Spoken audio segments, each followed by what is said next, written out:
सभी को नमस्कार। इंडियन हिस्ट्री में डे थर्ड का जो क्वेश्चन दिया गया है प्रैक्टिस के 70 बीपीएससी मेंस राइटिंग बैच में कैसे आंसर को लिखना, मैं इसको डिस्कस कर रहा हूँ। वीडियो को ध्यान से देख लीजिए और एक रफ पेज लेके जो भी चीज़ मैं बोलूँगा उसको लिख लीजिए और फिर उसके बाद आप आंसर को लिखकर सबमिट कीजिएगा। देखिए जो क्वेश्चन है 4 शॉर्ट क्वेश्चन है, पहला, दूसरा, तीसरा, चौथा और एक आपको यहाँ लॉन्ग प्रश्न दिख रहा होगा। इसको कैसे लिखा जाए, सबसे पहले हम क्वेश्चन को समझते हैं। क्वेश्चन का डिमांड क्या है। फर्स्ट क्वेश्चन ये है कि 19वीं सेंचुरी में देश के सोशल एंड रिलीजियस जागरण में राजा राममोहन रॉय के योगदान की चर्चा कीजिए। हालांकि बीपीएससी इस तरह का क्वेश्चन अभी तक नहीं पूछा है मेंस में, ना ही लॉन्ग ना ही शॉर्ट। यूपीएससी में कई बार पूछा है, इसलिए उसी आधार पर ये क्वेश्चन दिया गया। और अब जो शॉर्ट नोट जो पूछ रहा है बीपीएससी या लॉन्ग क्वेश्चन जो पूछ रहा है, वो थोड़ा सा अपना हिस्ट्री में भी अपना दायरा थोड़ा सा वो बढ़ा रहा है। इसलिए हम लोग को बढ़ते दायरे के अकॉर्डिंग ही आगे बढ़ना चाहिए, क्योंकि ये एक इम्पोर्टेंट टॉपिक है हमारे आधुनिक भारत के इतिहास का। तो क्वेश्चन पूछ सकता है, उसमें भी राजा राममोहन रॉय का एक बड़ा रोल है हमारे देश के सामाजिक और धार्मिक जागरण में, लोगों को जागरूक करने में, ठीक ना। तो यहाँ तो क्वेश्चन तो बन ही सकता है। अब इसमें देखिए सिंपल सा दे दिया आपका 19वीं सेंचुरी में मेनली ये एक्टिव रहते हैं, ठीक ना। तो इनका मेनली की टर्म यही है, सोशल एंड रिलीजियस जो जागरूक करते हैं ये। तो यही आपको लिखना है, योगदान की चर्चा करना है, ना ही नेगेटिव ना ही कुछ नहीं लिखना है। तो सिंपल आप यहाँ पे क्या करेंगे, अगर इसको आप 80-100 वर्ड में लिखना चाहते हैं तो एक लाइन में आपकी राजा राममोहन रॉय को जो है ना भारत में जो पुनर्जागरण का एक जनक ही हम कहते हैं, जिनके अथक प्रयास से 19वीं सेंचुरी में कई सामाजिक और धार्मिक कुरीतियों का अंत हुआ या उसको ख़त्म करने के उन्होंने प्रयास किया। एक लाइन में यहाँ कर देंगे। अब सीधे आप एक बनाएंगे ऐसे करके सर्कल बनाएंगे, यहीं पर लिख देंगे इनका क्या सोशल और क्या इनका धार्मिक जागरण में क्या योगदान है, इसे बना देंगे। तब यहाँ फर्स्ट लिखेंगे, सेकंड लिखेंगे, थर्ड लिखेंगे, फोर्थ, जो भी आपको पॉइंट आता है ऐसे करके फ्लो चार्ट में लिख दीजिए। ज़्यादा आप अगर शब्दों का नहीं भी प्रयोग करेंगे, इतना से आपका काम हो जाएगा। सबसे पहला यहाँ लिख दीजिए कि सती प्रथा का अंत। किसका अंत? सती प्रथा सिस्टम जो था 1829 में विलियम बेंटिंग की सहायता से इसका ये खत्म, क्योंकि बहुत बड़ी ये जो है ना, ये उस समय का जो सोशल जो बुराई था उस समय हमारे देश का, मतलब कि पति के मरने के बाद उनकी पत्नी को जला के मार दिया जाना, कितना बड़ा ये उस समय का हमारे देश का बुराई था, ठीक ना। गैर कानूनी घोषित हो गया 1829 में। फिर आप लिखिए, चाहे वो मूर्ति पूजा की बात हो, ठीक ना, या ऐसे कई सारे धार्मिक अनुष्ठान की बात हो, उसका ये पूरा आलोचक थे। और इसलिए आगे 1828 में ब्रह्म समाज की स्थापना भी की, ये भी लिख सकते हैं, ठीक ना। फिर उन्होंने भारत को आधुनिक करने के लिए वेस्टर्न एजुकेशन पर भी फोकस किया उन्होंने, ठीक ना। कई तरह के साहित्य या वैज्ञानिक उन्नति की उन्होंने बात किया, टेक्नोलॉजी को बढ़ावा देने की बात किया, ताकि जो सामाजिक और धार्मिक कुरीतियाँ हमारे देश में हैं उसको यहाँ से दूर किया जा सके। उसके बाद जो है कि इन्होंने एकेश्वरवाद, एक ही ईश्वर की पूजा करो, इस पर भी उन्होंने फोकस किया, ठीक ना। इन्होंने वेदों के महत्व और वेदांत के एकेश्वरवाद पर भी इन्होंने बल दिया। एक जो साइंटिफिक अप्रोच होना चाहिए हमारे देश के लोगों के अंदर, उस पर उन्होंने काम किया। और जो जो जितना भी विधवा महिलाएं थे उसका फिर से विवाह हो, इसका भी वकालत किया।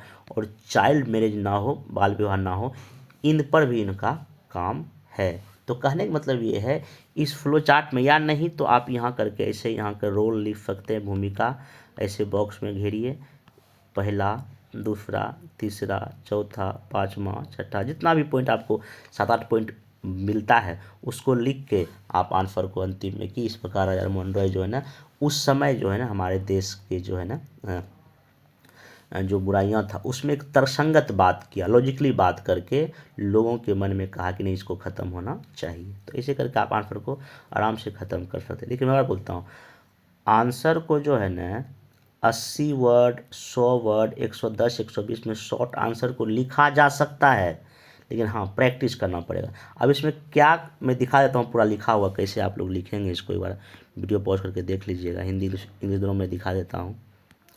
कुछ इस तरह का आप देख सकते हैं, लिख सकते हैं आप 100 वर्ड के रेंज में, ठीक। फुल चार्ट बना के ऐसे करके इसको देख लीजिए। जिनका इंग्लिश मीडियम में यहाँ देख सकते हैं वही पॉइंट है। हमें जो है ना ब्रह्म समाज है, फिर यहाँ पे हाँ एक हिंदू कॉलेज की स्थापना का भी लिख सकते हैं, वेदांता कॉलेज का स्थापना लिख सकते हैं, ठीक ना। तो ऐसे करके आप पॉइंट वाइज भी यहीं पे रोल लेके ऐसे 1 2 3 4 5 इतना पॉइंट लिख देंगे तो आपका आंसर हो जाएगा। अब नेक्स्ट क्वेश्चन जो है, कांग्रेस के सेफ्टी वॉल के थ्योरी के रूप में होने की इसकी आलोचना की गई, लेकिन इसने देश में ब्रिटिश शासन को उखाड़ फेंकने में अपना मूल भूमिका का निर्वहन किया। संक्षेप में चर्चा कीजिए।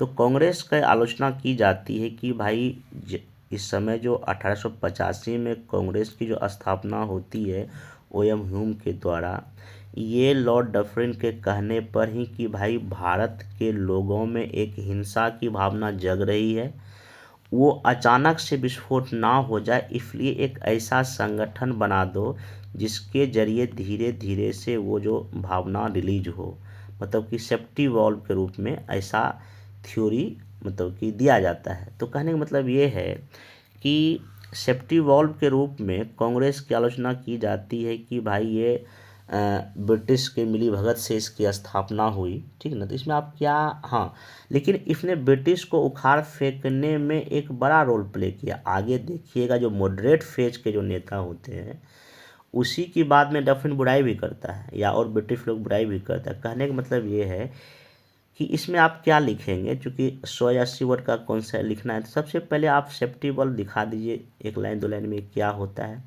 फिर इसका जो आलोचना रूप में हम यही करते हैं कि इसने हमारे देश के लोगों की भावना को दबाने का काम किया, ठीक ना, ताकि एक बड़ा विद्रोह ना फैल सके, इसकी आलोचना करते इतना लिखना है। फिर लेकिन आगे इसमें आप दिखा दीजिए कि इसी कांग्रेस ने आगे जाके जो राष्ट्र जागरण का काम किया, हिंदू मुस्लिम एकता को बढ़ाने का काम किया, कई तरह का हमने संवैधानिक मांग किया, साम्राज्यवाद का विरोध किया, ठीक ना। आगे आप देखिएगा कि इसी कांग्रेस ने आगे जाके नॉन कॉपरेशन मूवमेंट किया, सिविल डिसओबेडिएंस मूवमेंट किया, फिर क्विट इंडिया मूवमेंट भी हुआ और अंततः देश को क्या मिली, आज़ादी भी मिली। तो आप यहाँ तक के पॉइंट वाइज करके इसको लिख सकते हैं। तो इसमें क्या क्या लिखा जाए इसको मैं थोड़ा दिखा देता हूँ, आप देख लीजिए। चीज़ें मैं डिस्कस कर ही दिया, आप इस तरह से इसको वीडियो पॉज करके देख लीजिए। कांग्रेस का सेफ्टी वॉल्व लाला लाजपत राय जी के द्वारा दिया गया था, फिर इसका क्या आलोचना का 1 2 3 4 पॉइंट यहाँ लिख सकते हैं। 2 पॉइंट भी लिखे चल जाएगा जो मैं डिस्कस किया। बाकी ये कैसे जो है ना ब्रिटिश को उखाड़ फेंकने में इसका भूमिका आप जो है ना 1 2 3 पूरा मतलब कि मोटा मोटी की पॉइंट अगर लिख देंगे तो आपका आंसर इसमें हो जाएगा। यहाँ भी वही कि 1 2 पॉइंट स्टार्टिंग कर दीजिए, इसे 2 इसका आलोचना कर दीजिए। बाकी क्या इनका जो है ना इंडियन नेशनल कांग्रेस का क्या है, डेमोक्रेटिक फाउंडेशन डाला, नेशनल मूवमेंट हुआ, लोगों को एजुकेट किया, फिर आगे जाके कई मूवमेंट हुआ, ठीक ना। तो ऐसे करके आप पॉइंट वाइज लिख सकते हैं। ये क्वेश्चन बीपीएससी 69 में पूछा है, हालांकि मैं इसको 69 वाले का भी प्रैक्टिस क्वेश्चन कराया था, सेम टू सेम भी क्वेश्चन पूछा है। अब देखिए मैं ये जब कल क्लास ले रहा था आप लोग को इस टॉपिक का, तो मैं बताया था इसका क्या क्या मेन अचीवमेंट है, कि राष्ट्रवाद के उदारवादी चयन की प्रमुख उपलब्धियों की चर्चा की है, discuss the major achievement of moderate phase of the nationalism, ठीक है। तो ये तो बहुत ही स्ट्रेट एंड फॉरवर्ड है।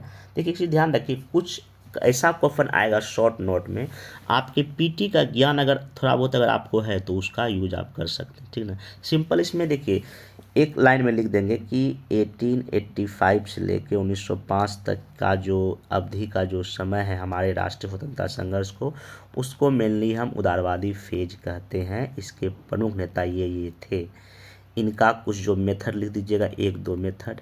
अब अचीवमेंट में जो मैं कल बताया था जितना पॉइंट 1 2 3 4 पॉइंट वही लिख कर आप आंसर को ख़त्म कर सकते हैं। यहाँ सिंपल देख सकते हैं, ये यहाँ से इतना आप लिख सकते हैं, ठीक ना। फिर 1 2 नेता का नाम डाल दीजिए।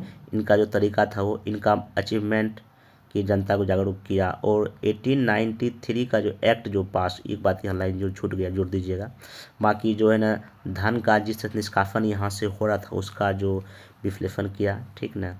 और हमने कुछ यहाँ पे डिमांड भी किया, लोगों को ट्रेनिंग किया मैंने राजनीतिक रूप से। तो ये 5-6 पॉइंट आप अगर लिख देंगे ना आंसर में, आपका इनका अचीवमेंट हो जाएगा। बाकी एक लाइन में जो है ना इनका निगेटिव नहीं लिखना, ये तो एक्स्ट्रा देखिए नोट्स में कभी कभी क्या होता है एक्स्ट्रा 1-2 बात जानबूझ के लिख दिया जाता है ताकि अगर कोई दूसरा क्वेश्चन पूछेगा तो आप उसको लिख पाएँ। लेकिन हाँ, जो मैं डिस्कस करता हूँ जितना बात आप उतना एग्जाम में लिखेंगे तो हो जाएगा, या अपने जो आंसर में। यहाँ भी देख सकते हैं सेम टू सेम वही चीज़ें हैं। आप इसका मॉडरेट फिर का दिखा दीजिएगा, क्या इकोनॉमिक इन्होंने आलोचना किया, ड्रेन थ्योरी का, फिर वेलफेयर पॉलिटिक्स इन्होंने क्या डिमांड किया, कई तरह का लैंड रेवेन्यू कम कीजिए, टैक्स रेट कम कीजिए, कॉन्स्टिट्यूशन रिफॉर्म की इन्होंने बात किया, ठीक ना। और 1893 का जो एक्ट आया इन्हीं के मतलब कि बार के डिमांड की वजह से हुआ, ठीक ना। तो ये सब इनका जो है ना मेनली आपका अचीवमेंट इतना पॉइंट में, की पॉइंट में भी अगर आप दिखा देंगे ना तो चीज़ें आपका हो जाएगा। आर्थिक में, वेलफेयर में, कॉन्स्टिट्यूशनल में क्या क्या डिमांड किया, हाँ self government like Canada Australia होना चाहिए यहाँ भी, ठीक ना। ये सब आप यहाँ पे दिखा सकते हैं। ये भी एक अच्छा क्वेश्चन है, बंगाल विभाजन पर स्वदेशी मूवमेंट को लेके है कि बंगाल के विभाजन पर राष्ट्रवादी प्रतिक्रिया राष्ट्रीय स्वतंत्रता संग्राम में एक महत्वपूर्ण जो है ना आपका वाटरशेड मूवमेंट या महत्वपूर्ण घटना साबित हुई। इसका बहुत ही संक्षेप में आपको बताना है, ब्रीफ करके बताना है। देखिए आपको पता है कि जो बंगाल विभाजन पर राष्ट्रवादी प्रतिक्रिया क्या हुआ, उसको कहा गया स्वदेशी मूवमेंट। क्या कहा गया? स्वदेशी मूवमेंट। और इस मूवमेंट में जिस तरह से एक्टिविटी हुआ हमारे देश के लोगों के द्वारा, एक बड़ा समझिए कि घटना है हमारे स्वतंत्रता संघर्ष का है, ठीक ना। तो इसको शॉर्ट में चीज़ें आपको लिखना है, जैसे कि मान लीजिए कि स्टार्टिंग में आप यही कीजिए कि बंगाल विभाजन 1905 के विरोध में स्वदेशी मूवमेंट हुआ, ठीक ना।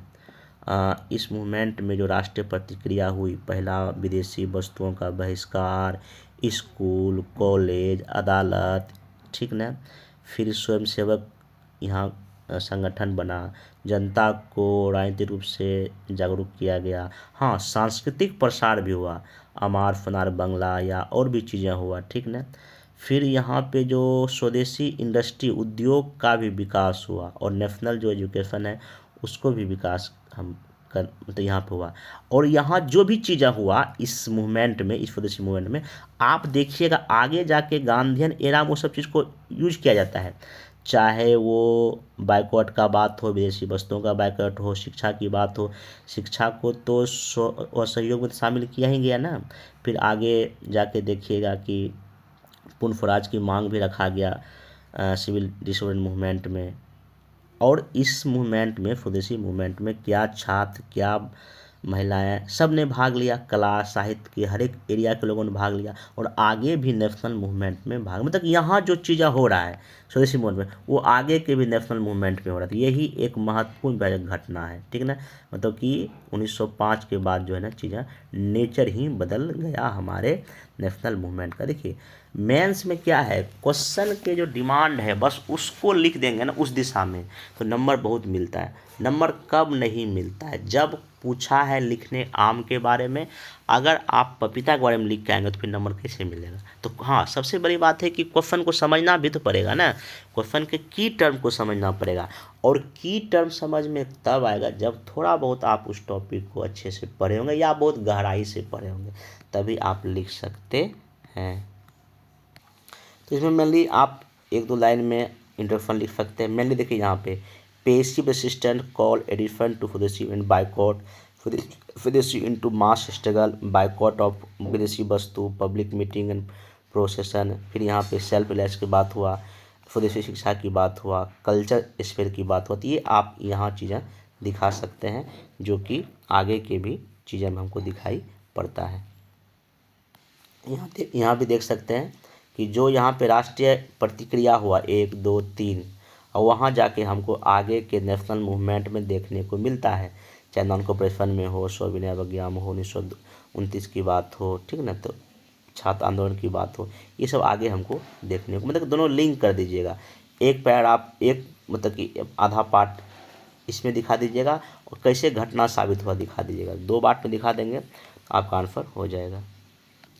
अब जो मोस्ट इम्पोर्टेंट क्वेश्चन ये 68 बीपीएससी में पूछा, मैं वही क्वेश्चन दिया हूँ कि क्या फैक्टर था इंडियन नेशनल मूवमेंट होने में, क्या उदय क्या कारण थे?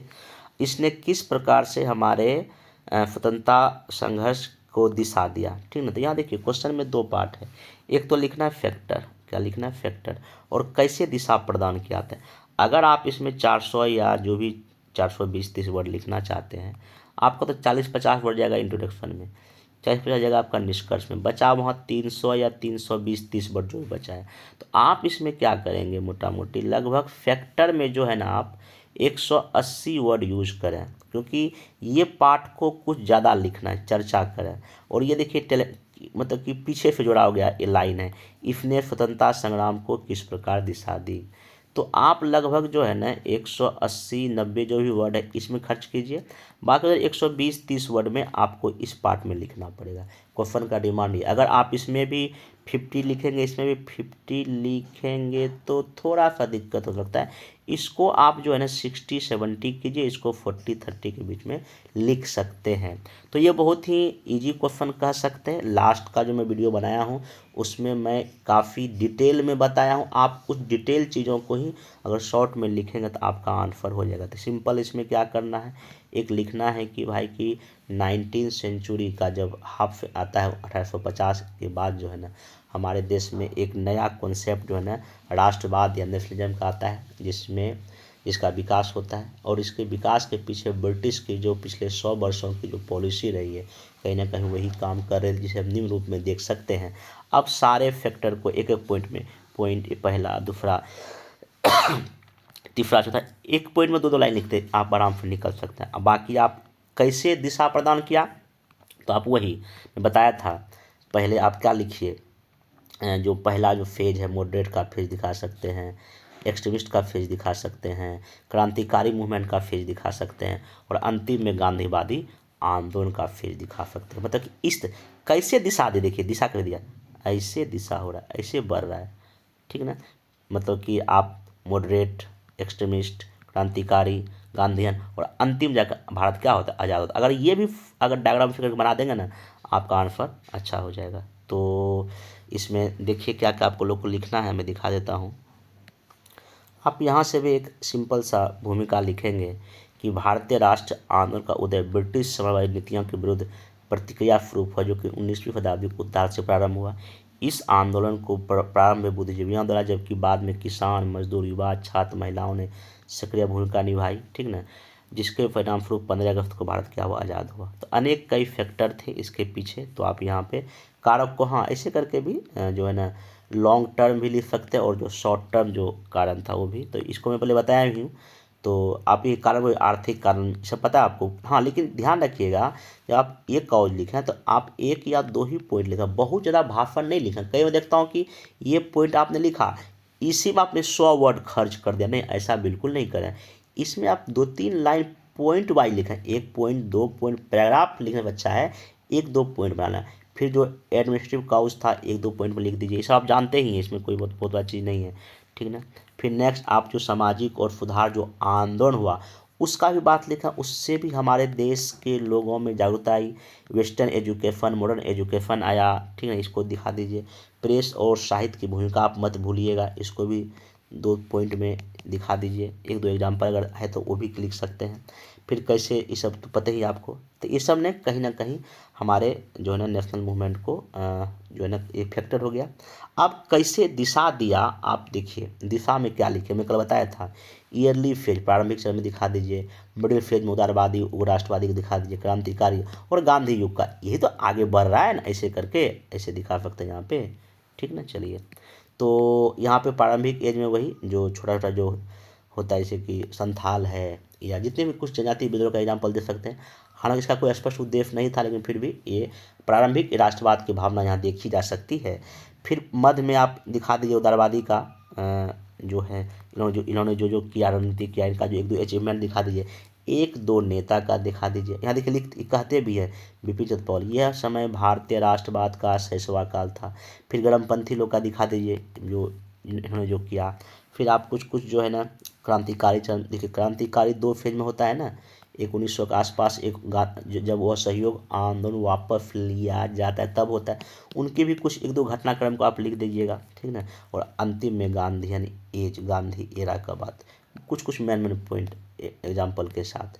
तो निष्कर्ष आप यहाँ लिख के आंसर को ख़त्म कर सकते हैं। तो अगर इस तरह से लिखेंगे, देखिए अगर इसका कुछ अगर पॉइंट जितना आपको यहाँ सामने दिख रहा है, अगर इसमें से अगर 2-3-4 पॉइंट छोड़ भी देंगे, अगर इस तरह से लिख देंगे तो आंसर में आपको आराम से एग्जाम में 22, 23, 24 जो भी जैसे आप लिखेंगे, जितना आपका प्रेजेंटेशन अच्छा होगा अपने कॉपी पे, वैसे आपको मार्क्स क्या हो जाएगा, मिल जाएगा। हाँ, लेकिन वही बात है, क्वेश्चन का जो डिमांड है वो तो आपको पूरा करना पड़ेगा, तभी नंबर मिलेगा।